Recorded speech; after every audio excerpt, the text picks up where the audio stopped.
can't. Okay, please, all listen. Please be seated. Only Supriya Sule will speak for 30 seconds. 30 seconds. Please be seated. 30 seconds only, sir. Yeah, yes. I appreciate his point that in 2006, Manmohan Singh sir had changed the rule. Okay. Just want to put it on record that he said it became 6%. Yeah. I want to put it on record after that in 2009, the same Manmohan Singh ji's Sarkar came with a better majority and ruled for 5 more years. That's my limited point. It's okay. Mananiya Sadasya, good. Sir, I stand here today to speak on the finance bill. So what is really the purpose of the finance bill? Is to give effect to the financial proposals of the central government for the financial year 2025-26. And what did we hear a rhetoric from the treasury benches? It was digging up the coffins of the bygone era. It was unfortunate because I was really optimistic to hear something more from the treasury benches. But it was just the old era of last 5 decades of India's history. Because India is really going through a challenging time, because the globe is going through a challenging time. So with the disruptions or the changes in various dispensations all over the world, especially what is happening in America, which we're all reading, right or wrong, only time will judge it and history will judge it. But as of now, where we are standing, is the headwinds of the geopolitical situation is the word uncertainty right now. And what is happening in India versus the uncertainty is what really this finance bill stands for.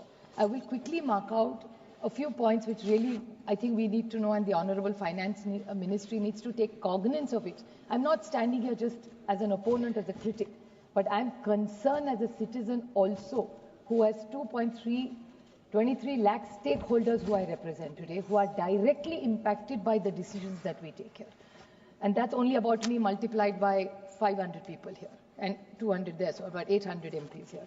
The growth is at 5.4% today, where the manufacturing is sluggish, food inflation is disrupted. There are good days and there are bad days. I won't say it's high all the time because there are some good days. So I'm putting facts on the table. Jobs are clearly stagnant. Rising trade, there is a gap. Disappointing capital flows. Weak urban consumption, which I will come back to. Then there is the private consumption is down. Exports have shrunk by 10.9%. I'm not only blaming the government, I understand. I may not be an economist, but I do understand that we have to take ownership of it. I'm not just criticizing, but the geopolitical situation, which I go back to, is one of the big reasons why trade. It doesn't mean Indian products are bad, but the situation is such that people are skeptical that, oh my God, I will ship today, and if something else happens in the next few weeks to come, as we are expected something to happen between the 2nd and the 4th April, then what happens to my goods? So that is the concern and the urgency and panic in the market right now. Exports have shrunk. Manufactured product prices have increased by 2.86% right now compared to what was January, which was 2.51%. Unemployment at 4.2%. There are 15% youth today which are jobless, and the number grows every day. The car sales is lot small. Where I come from is Maharashtra, Pune district. Pune district is one of the largest hubs of car manufacturers. So we have the Tatas, the Bajajes, all the big hubs. We have the Mercedes-Benzes, all invested there. The cars and the motorcycle market has gone down 17%. Sir, please, and I can authenticate this if anybody wants, is pure reason. There are 3 reasons all of them are saying. One is affordability is a challenge today, high interest rates to buy it, and slowing down of the economy. So these are all the indicators which are showing that the economy is in trouble. So rather than riding and saying everything is wonderful, I think with full humility, let's put all our minds here together to find how are we going to ride this tiger which is waiting for us in the next few years, months to come, weeks to come, because of the global situation. Sir, the PLI scheme which my colleagues talked about, what are really the outcomes of these schemes? Because these are all interventions which came from the Treasury in their interventions today, but I really would like to ask them. Now, this is where the economy is. Now we come down to breaking up of the taxation. Now, there is the Finance Commission which has proposed reduction of federal tax revenues. That's what we are reading in the newspapers. What has been suggested by the government is that normally the tax is divided, and we were earlier at various percentage, now we reach 40%. Then there was 41% agreed to give to the states. Now they're saying to roll back and make it 40%. This is retrospective.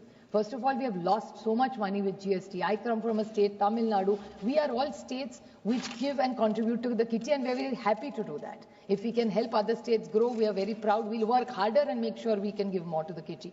But it cannot be at just the cost of our products. So I would like to ask that if from 41 we come to 40, the difference is going to be of 35,000 crores which the central government is going to get. So that is our money, plus the cesses and the surcharges. This is surreptitiously, sir.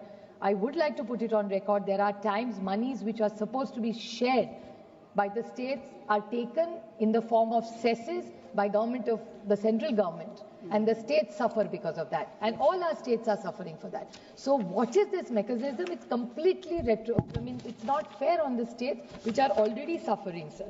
We all know that all the FIRs has pulled out of this. So why are people pulling out of the Indian economy?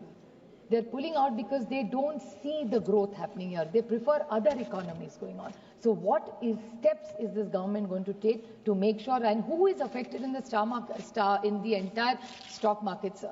It's the middle class which is getting hurt. Right now, even if these foreigners have pulled out to such a large extent, it's the Indian economy, the producers and the Indian middle class which is held on to it. There has been a correction of over 10% today in the stock market. So what checks and balances is this government going to do to make sure that this stays steady? So there's another very big intervention which we need to flag here is the gold loan. The gold loan is something which even the RBI has shown concern. Over more than 50, this is first time that has happened in India, that over 50% people are turning towards the gold loan. What is it signaling you? The RBI actually red flagged it. And what's most interesting for me in this whole scenario is we are looking at hope with Shaktikanta Dasji. He used to first manage the monetary policy. Now he's going to be here managing the fiscal policy. So we have a domain expert.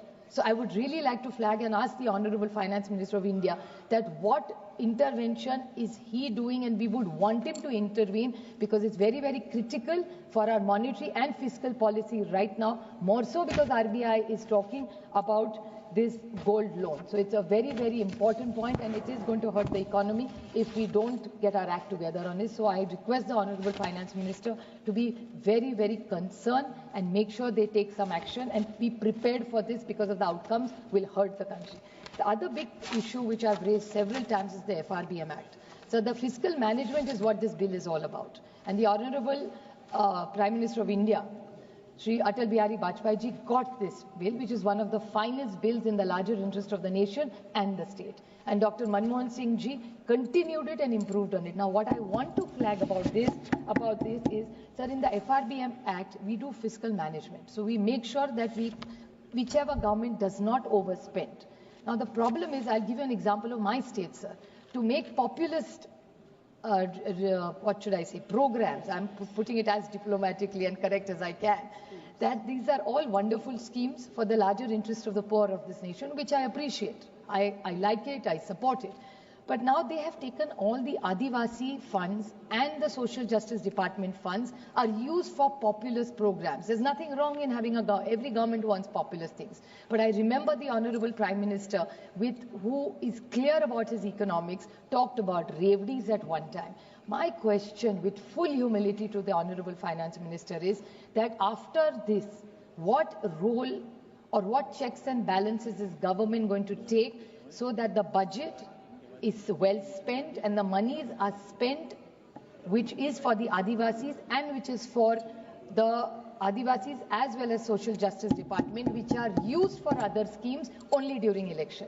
So what happens to the Adivasis and what happens to Social Justice Department is my question. So is this government going to intervene for good management of fiscal deficit and good governance, which this government talks about? So are they going to walk the talk? For every state that gets into an election, they will be changing the rules of the game, which will not hurt us right now, but you will have legacy of issues which generations will not forgive us just for winning one election.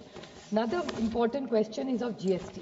Vijay Kelkar, proud Maharashtrian as I am, we both come from the same state, a tall leader, a visionary, got the GST to this country. What was the idea? The sole idea of the GST was one nation, one tax. The Honorable Finance Ministry, and in her budget, as a matter of fact, she mentioned that they're going to reduce the slabs. Well, the nation is waiting with bated breath. Because up to from 3% all the way to 28%, so many slabs, so much confusion. I'm not getting into the popcorn mess that my children have to deal with. Let them decide whether they want to eat salted, caramel, plain popcorn, and I don't want to get into that because I don't want to make this into a frivolous debate. This is a very serious debate for me. But my point to this government is, why is there so much all the time in the GST when it was a commitment made? She praised all the state governments, said state governments are doing very well. So I want to ask her, when will we become one nation, one tax, which is the real soul of this? And all developed nations are doing that. If you say you're going to be, Nishikant Dubeji said he's going to be #1 in this country. We'll be very happy if your government becomes a first country in the world. We'll also be proud.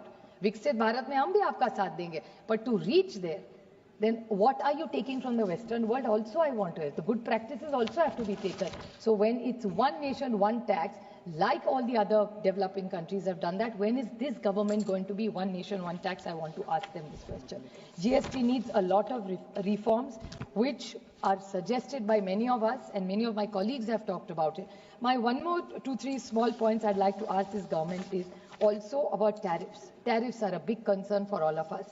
Now, this unilateral zero tariff for agri products, I want a reply in yes and no. We don't want to hear some long-winded story of what happened in the last 50 years. I want to know from this government that in the unilateral zero tariff for agriculture products, what is the stand of this government? Are they going to agree? Are they disagreeing? And if it's a no, they have to tell this nation that no agricultural product we will compromise. We will not compromise the farmers of this nation, and the policy will remain the same, whatever they have to discussions in America we want to say. So 2 very small points, I'll finish my speech in. This thing about taxation, we are coming up with a new law. I'm fortunately a part of the select committee there, and we are having very, very good debate and discussions, and we are calling all the stakeholders. There is one small point I'd like to make, that everybody is here in this country wants to pay tax. We are all tax paying. Why is there always a fear about this tax? Most of my colleagues, my friend Kalanidhi also spoke about it. Every time there is this faceless or whatever this new thing, I am not taking away from the intent of this government. But why does this government like to scare people? Even in this new bill, they'll say, "Arey, we are not going into people's mobiles and personal spaces." My only point is that they have to put checks and balances, everything. I don't want to get into whether high networks left, whether 22% left. That's not. If India really wants to grow, have a good tax regime, get fear out of people. People want to stay in India. People want to build India, but nobody wants to stay in fear. And the whole point is, whenever you are going into people's spaces or taxing people, have trust. What is that? Vishwas, Vivad se Vishwas tak. Crores of rupees is stuck. So why are we not, Vivad se Vishwas tak? Bring it for everybody. Extend that scheme. Show trust in people. Indians are very honest people by nature. That's why we globally go and do extraordinarily well. So this government has to stop. You are sitting here in government because Indians have voted for you. The same Indians who do not, you want to tax, you want to scare, you want to pay. It's their money only on which your election goes on with. So please, जिस थाली में खाते हो ना, उस नमक का थोड़ा तो ज्ञान रखो. Thank you. So stop raiding people, stop hurting people. People in India are honest. We are happy to pay tax. Just don't scare us and have a very transparent and a fair regime. Thank you. Thank you. Nishikant ji? Speaker का direction 115 है. बैठिए ना, दादा बैठिए. कुछ अच्छा सरसा चल रहा है, कुछ पॉइंट है, बोलने दीजिए. तो आप मुझे पॉइंट ऑफ ऑर्डर भी रेज नहीं करने दोगे? प्लीज बैठिए. बैठिए प्लस दादा, आप बैठिए. सभापति महोदय, FRBM एक्ट अटल बिहारी वाजपेयी जी लेकर आए, ये सही बात है. उसके कारण फिस्कल डेफिसिट पर काफी कंट्रोल हुआ, ये भी सही बात है. लेकिन डॉक्टर मनमोहन सिंह जी का जो जिक्र किया, मैं माननीय सदस्य को बताना चाहता हूं कि 2008 में, 2003 में ये एक्ट आया. 2008 में जब पूरे दुनिया में रिसेशन था, तो डॉक्टर मनमोहन सिंह जी ने ही FRBM एक्ट में चेंज किया और वो 6% पर चला गया. जो 4% होना चाहिए भारत सरकार का कंसोलिडेशन, जो फिस्कल डेफिसिट 4% पर जाना चाहिए वो 6% पर हुआ, और उसके बाद 2014 तक जब आपकी सरकार थी वो लगातार इसीलिए ये चीजें जो है वो, और यदि उनको लगता है कि डॉक्टर मनमोहन सिंह ने किया तो उनको ऑथेंटिकेट करने के लिए कहिए। ठीक है, 2014 तक वो 5.3% पर पहुंच गया था।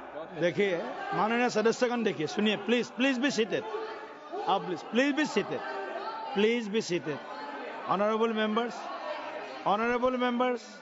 all the members listen you with good patience. Honorable members, please be seated. All the members of the house listen you. Honorable member Supriya ji, you have spoken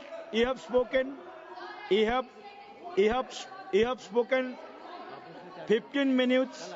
You have spoken 15 minutes, and all the members listen you with good patience. So please, he has a point. You lay down your point in the table. If there is anything, you lay down in the table. All is good. Please be seated. Mananiya Sadasya Shri Gurjit Singh Ojala ji, please. You've spoken well, madam. You spoken well. You have a good suggestions, madam. You have a good suggestions to the government. Please, your speech well listened by all the members. Please, madam. Please. If you have any, that it's okay. What Nishikant? Okay, please, all listen. Please be seated. Only Supriya Sule ji will speak for 30 seconds. Please be seated. 30 seconds only, sir. Yeah, yes. I appreciate his point that in 2006, Manmohan Singh sir had changed the rule. Okay. Just want to put it on record that he said it became 6%. Yeah. I want to put it on record after that in 2009, the same Manmohan Singh ji's sarkar came with a better majority and ruled for 5 more years. That's my limited point. It's okay. Mananiya Sadasya ji, good.